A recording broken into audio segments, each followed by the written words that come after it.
Assalamualaikum warahmatullahi wabarakatuh. Di sini saya Leonie Vitasari, NIM 214 dari kelas manajemen E akan mempresentasikan tugas manajemen rantai pasok.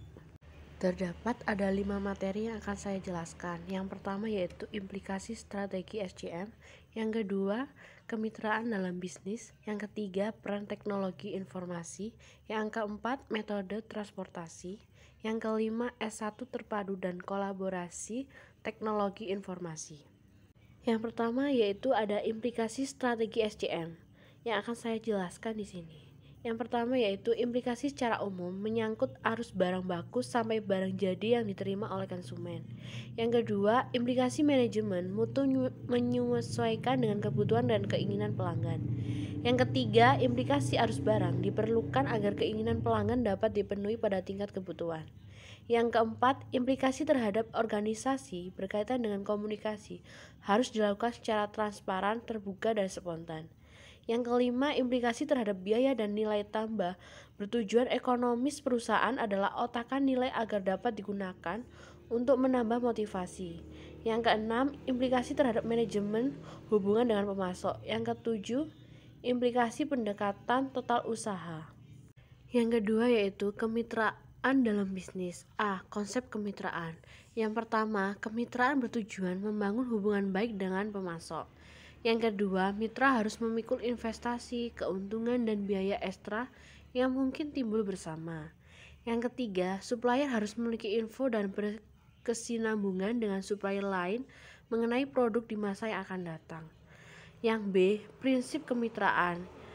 Ada A, mempunyai tujuan yang sama, B, saling menguntungkan dan saling percaya, C, menjalin kerjasama dengan jangka panjang dan bersifat terbuka, D, inovasi mutu dan biaya.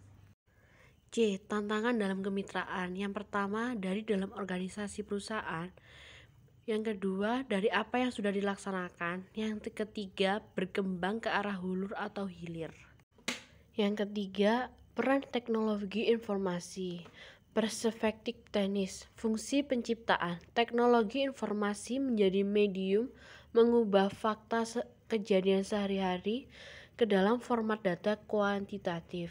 Yang kedua, fungsi penyebaran meliputi pengumpulan data, kemudian disimpan dan mengorganisasikan penyimpanan, memilah data, gabungan antara gambar dengan teks, dan menyalurkan data ke pihak yang membutuhkan. Perspektif manajerial. A. Minimize risk, terutama berkaitan dengan faktor keuangan. B. Reduce cost, menghapus biaya yang tidak digunakan, menciptakan value untuk menciptakan loyalitas kepada pelanggan. D. Create new realities. Yang keempat yaitu metode transportasi. A. Pengertian dan metode. Suatu metode yang digunakan untuk mengatur distribusi dari sumber penyedia produk ke tempat yang membutuhkan secara optimal dengan biaya termurah. Metode yang digunakan adalah metode tabel awal dan metode tabel optimum. B. Ciri-ciri penggunaan. Yang pertama, terdapat sejumlah sumber dan tujuan tertentu. Yang kedua, kuantitas barang yang didistribusikan dari setiap sumber dan diminta oleh setiap tujuan besarnya berbeda. Yang ketiga, komoditi yang dikirim dari sumber ke suatu tujuan besarnya sesuai dengan permintaan atau kapasitas sumber. Yang kelima, S1 terpadu dan kolaborasi teknologi informasi. A. Tujuan dari S1 terpadu. Yang pertama yaitu mengumpulkan, menciptakan, dan mengelola data meta dari transaksi menjadi informasi yang berguna bagi stakeholder. Yang kedua, menyimpan dan memperluas data, informasi, serta pengetahuan untuk manajemen dan staf internal, rekanan bisnis, pelanggan, dan stakeholder lain. Yang B, tahap evolusi pengembangan S1. Yang pertama yaitu mengembangkan modul aplikasi untuk keperluan bisnis. Yang kedua, penyatuan fungsi manajemen dalam sebuah divisi. Yang ketiga, mengintegrasikan berbagai modul aplikasi yang dimiliki oleh seluruh divisi. Keempat, menggabungkan S1 korporat terpadu yang dimiliki oleh internal perusahaan. Yang kelima, membentuk jaring sistem informasi yang besar dan luas. Sekian presentasi dari saya ucapkan terima kasih.